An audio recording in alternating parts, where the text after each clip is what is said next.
1991 from Alabama State University. But anyway, tonight I have the honor of introducing our special guest speaker tonight, Dr. Quinton T. Ross, Jr. Quinton and I both matriculated on the campus of Alabama State University together many years ago as my group, the A-Team at the time, which was a group of alphas. I had to put that one in. Were successful in winning all the executive offices at Alabama State University, and that was the year that Brother Ross was elected to the Student Senate that same year, and we had a wonderful time together serving our beloved Alabama State University. Dr. Ross is a celebrated alumnus of ASU, having earned the Bachelor's of Science degree in Political Science in 1992, Master's of Art in Education in 1995, and a Doctorate of Education in Educational Leadership, Policy, and Law in 2010, all from Alabama State University.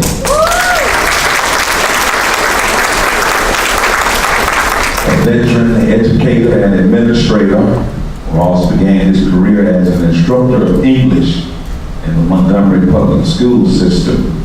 He earned progressive positions of leadership, becoming an assistant principal of Booker T. Washington Magnet School in 1998 and principal of that prestigious high school in 2000. Ross also served as an educational specialist at the Montgomery Public Schools Central Office from 2003 to 2004. In 2004, he began an 11-year tenure as the Director of Adult Education at H. Council Trenum Community College in Montgomery.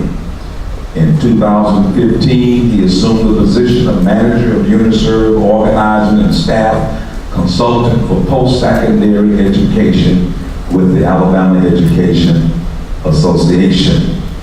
A dedicated public servant, he served as a member of the Alabama Senate from 2002 to 2017, a 15-year tenure before becoming the 15th president of Alabama State University.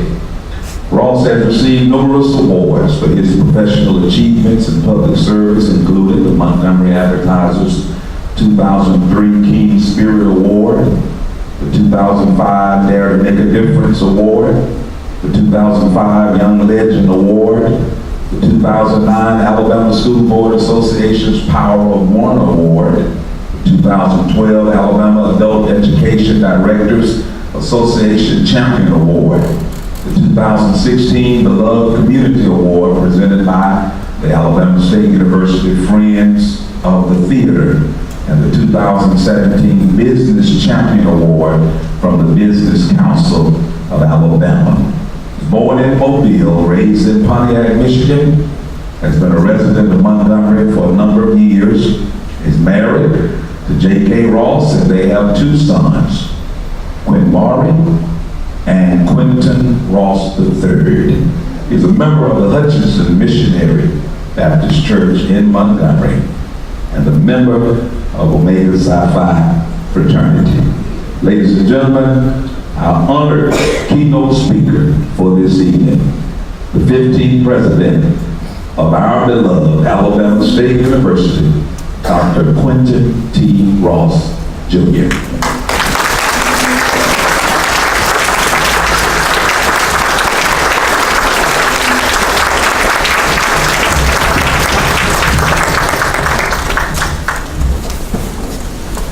Thank you and good evening. Good evening. It's a great time to be a home.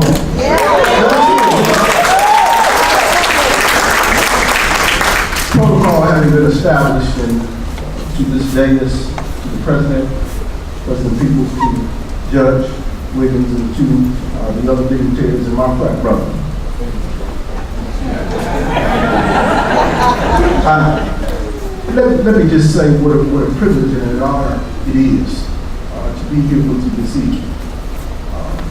You know, they had what they call the Wizard of Oz. You all remember that movie.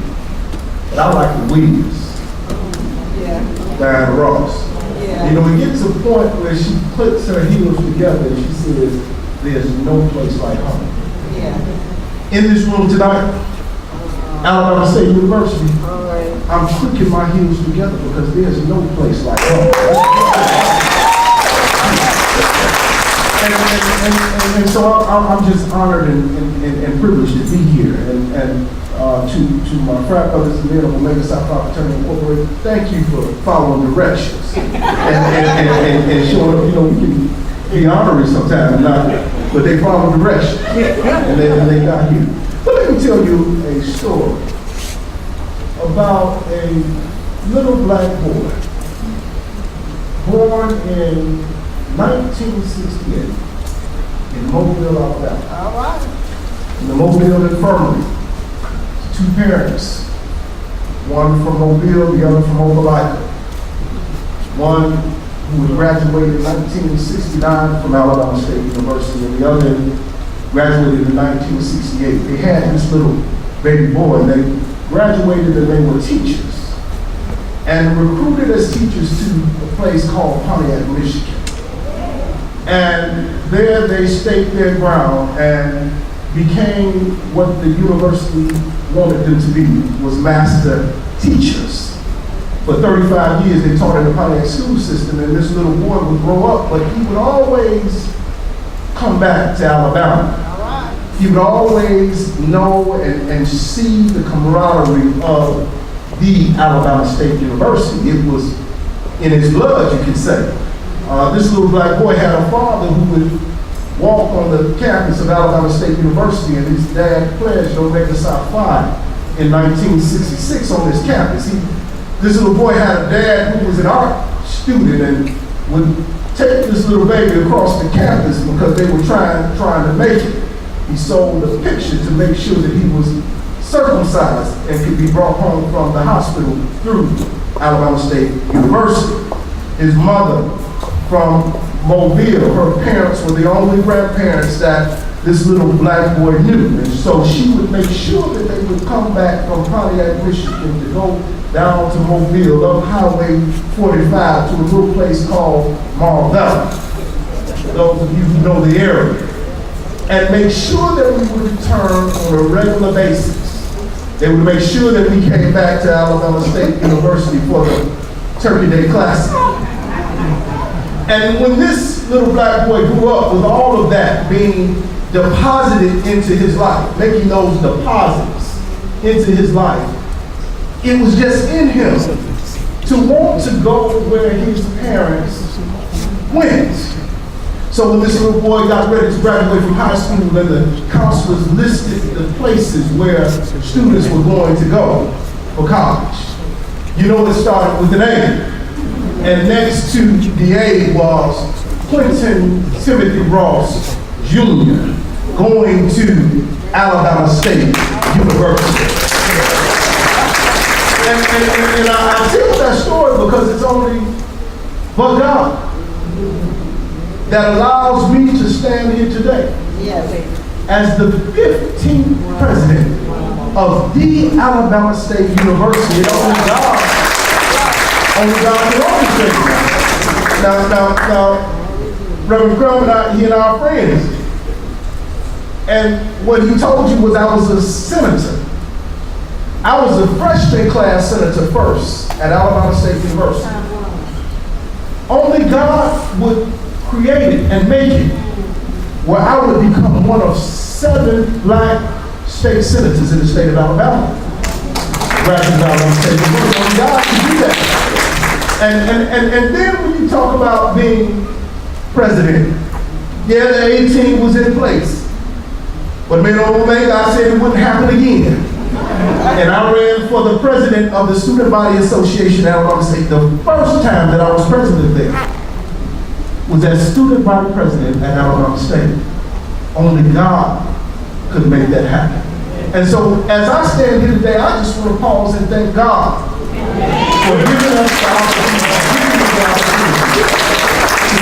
to be where I am. And as I look around the room, there are people who made those deposits, and see, I sit next to a judge. Yeah. He was the SGA president before me. Yeah. But he was one of my advisors when I was SGA president. All right. It just comes full circle with those people who have made deposits in your life to help you get where you are. And I'm just so grateful and thankful. And listen, I have all 3 of my degrees from Alabama State University. Not because I couldn't go anywhere. I didn't think anybody else could do it better. Because when I decided to get my doctorate, I was accepted to Auburn University. But I had been elected to the legislature, and I said, no, wait a minute. My ASU started a doctoral program, and I'm going to that program. And so I was a part of the 2nd graduating class from the doctoral program at the Alabama State University, because I tell people all the time, with the degree that I received at Alabama State University, I can stand toe-to-toe with someone from Harvard, Yale, Quinton, Brown, it doesn't matter. Because the training that all of us received at Alabama State University is second to none. And what we often have to remind people is that a lot of people came to us to get to training, to be able to go anywhere else. And we have to remember that. We have to covet what she has given to all of us. So I just want to let you know through and through that I'm proud of Alabama State University. I'm proud to be its president.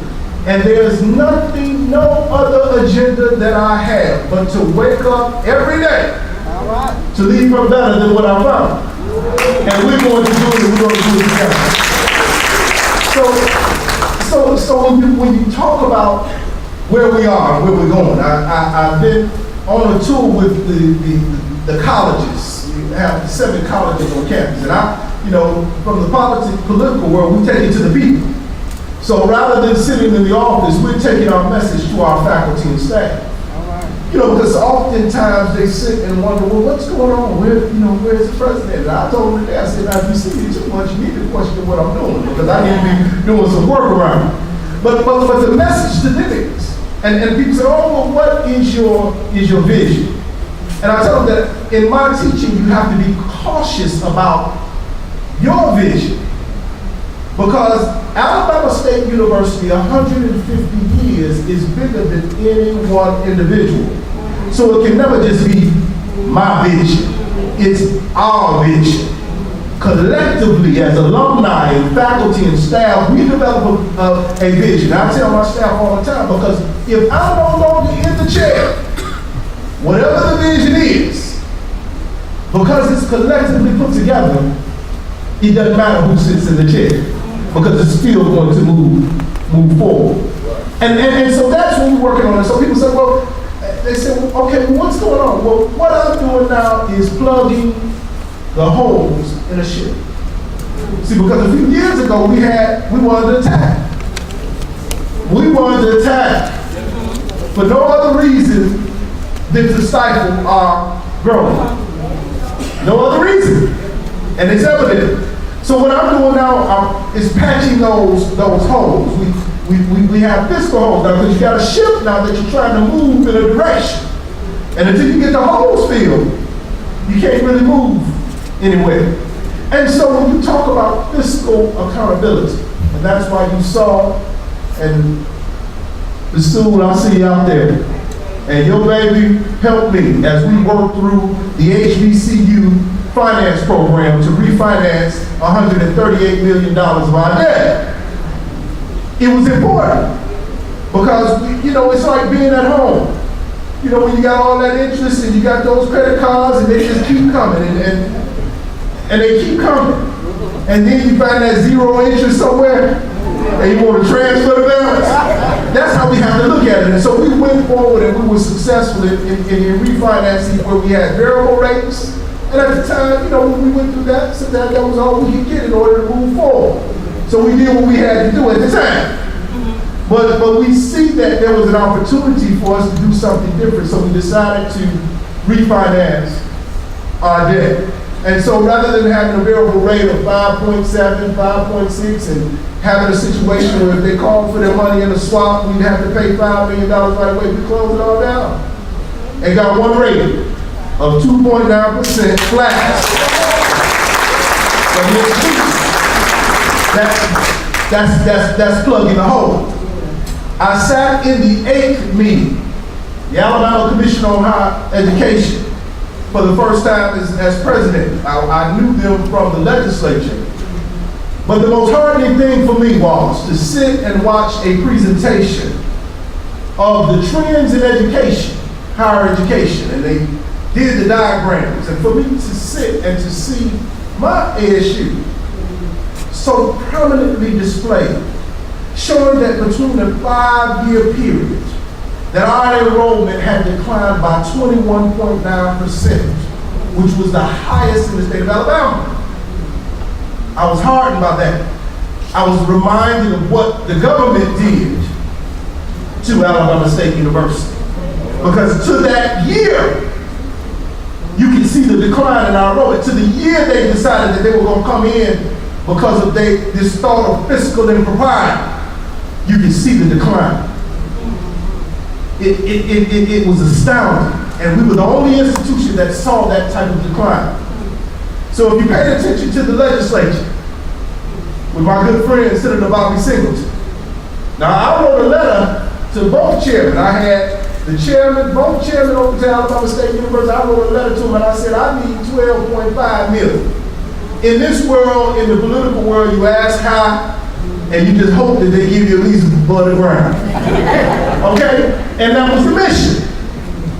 And if you pay attention to what happened in the legislative process, they knew the ask was there because they spent $2.5 million to come into the institution, to disrupt the institution. And see, for our institution,